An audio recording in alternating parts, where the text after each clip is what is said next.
Board মিটিংয়ে ডাক্তারদের সাথে কথা বলেছি। তারা আমাদেরকে জানিয়েছে যে পরিবার চাইলে কিংবা রাষ্ট্র যদি মনে করে তাহলে ওসমান হাদিকে তারা উন্নত চিকিৎসার জন্য বিদেশে প্রেরণ করতে পারে। ইনকিলাব মঞ্চের ভাই বোনেরা এবং তার পরিবার তারা অলরেডি প্রায় $250 টাকায় ধার করে এয়ারক্রাফট তারা ভাড়া করেছে ওসমান হাদিকে বিদেশে চিকিৎসার জন্য। সেক্ষেত্রে তারা এখন পর্যন্ত সরকারের কাছ থেকে কোনো ধরনের সহায়তা গ্রহণ করে নাই।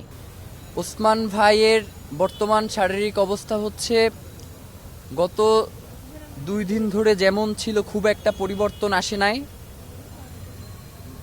তবে আজকে আমরা বোর্ড মিটিংয়ে ডাক্তারদের সাথে কথা বলেছি। তারা আমাদেরকে জানিয়েছে যে পরিবার চাইলে কিংবা রাষ্ট্র যদি মনে করে তাহলে ওসমান হাদিকে তারা উন্নত চিকিৎসার জন্য বিদেশে প্রেরণ করতে পারে। তো আমরা ইতিমধ্যেই ইনকিলাব মঞ্চের পক্ষ থেকে, যেহেতু আপনারা জানেন যে সরকারিভাবে যদি কোনো একজন পেশেন্টকে পাঠানো হয় বিদেশে সেক্ষেত্রে কিছু প্রসিডিউর রয়েছে,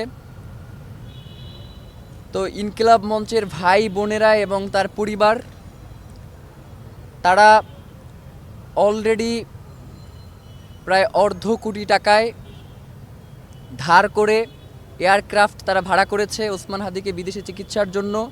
সেক্ষেত্রে তারা এখন পর্যন্ত সরকারের কাছ থেকে কোনো ধরনের সহায়তা গ্রহণ করে নাই। ভাইয়েরা, ওসমান হাদি বাংলাদেশে, আপনারা এখানে যারা আছেন অধিকাংশই আমার নাম জানেন না, সেটা আমি জানি, কিন্তু বাংলাদেশের এমন কোনো জায়গা নাই যেইখানে ওসমান হাদি তাকে চেনে না এমন একজন মানুষ রয়েছে। সুতরাং সেই ওসমান হাদি বিভিন্ন সময়ে আপনাদেরকে জানিয়েছেন যে তার উপরে হত্যার হুমকি রয়েছে। বিভিন্নভাবে বিভিন্ন মাধ্যমে তাকে নতুন রিন গভীর থেকে পরিষ্কার করে কাপড়কে রাখে নতুনের মতো উজ্জ্বল। নতুন রিন অ্যাডভান্সড পাউডার। হত্যার হুমকি দিয়েছে বিদেশ থেকে এবং বাংলাদেশের বিভিন্ন নাম্বার থেকে। এবং শাহবাগ থানায় গত ডিসেম্বরে একটা জিডিও করা হয়েছে এবং এই হামলার কিছুদিন সপ্তাহখানেক আগেও ওসমান হাদি নিজের প্রোফাইলে একটা পোস্ট দিয়েছিলেন এবং সেখানে তাকে যারা হত্যার হুমকি দিয়েছিল তাদের নাম্বার সে পাবলিক করে দিয়েছিল।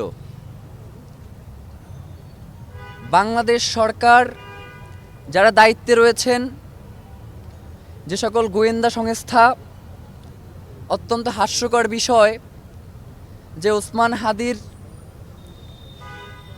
তার উপরে যে আক্রমণ হয়েছে এখন পর্যন্ত আপনারা যেই ফুটেজ দেখেছেন বা যাদেরকে শনাক্ত করা হয়েছে এইটা আসলে কোনো গোয়েন্দা সংস্থা করে না, আমরা শনাক্ত করে তাদের কাছে এই ফুটেজ পাঠিয়েছি।